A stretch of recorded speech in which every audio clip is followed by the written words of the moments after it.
Neymar, Cunha, Martinelli, Rafinha. পরবর্তী ম্যাচে ব্রাজিলের জার্সিতে মাঠে ফিরতে যাচ্ছে ব্রাজিলিয়ান প্রিন্স নেইমার জুনিয়র।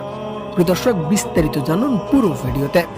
এখন পর্যন্ত ব্রাজিলের ফুটবলীয় ইতিহাসে সর্বোচ্চ গোল স্কোরার নেইমার জুনিয়র, যার পুরো ক্যারিয়ারই কাটছে ইনজুরিতে পড়ে, যাকে হলুদে নীল জার্সিতে মাঠে দেখতে সমর্থকদের আশা ভরসার যেন শেষ কোনো সমীকরণ নেই। যেখানে দড়িবালের সময় দলের সেরা তারকা থাকলেও দলীয় পারফরমেন্সের কারণে ব্রাজিলের জার্সিতে শেষ উইন্ডোতে মোটেও ভালো সময়ের দেখা মেলেনি এই তারকার। তবে এবার ক্লাব ইতিহাসের সেরা কোচকে পেয়েছে তারা, তাই তো এই নেইমিকে নিয়ে স্বপ্ন বোনা শুরু করেছে বর্তমান সেলেসাওরা। তবে এবার জাতীয় দলের জার্সিতে এই ব্রাজিলিয়ানের ফিরে আসার গুঞ্জন চলছে জোরে সোরে। তবে নেইমারকে নিয়ে ডন কার্লো যে পরিকল্পনা সাজিয়েছে, সেই পরিকল্পনা আগামী বাছাই পর্বের উইন্ডোতে মাঠে থাকবে ব্রাজিলের সেরা তারকা নেইমার জুনিয়র। এবং এক্ষেত্রে বর্তমানে দলের অধিনায়কের দায়িত্বে থাকা পিএসজি তারকা মার্কিনহোসের পরিবর্তে সে সময় হাতে ক্যাপ্টেন্সির আর্মব্যান্ড পরে সমর্থকদের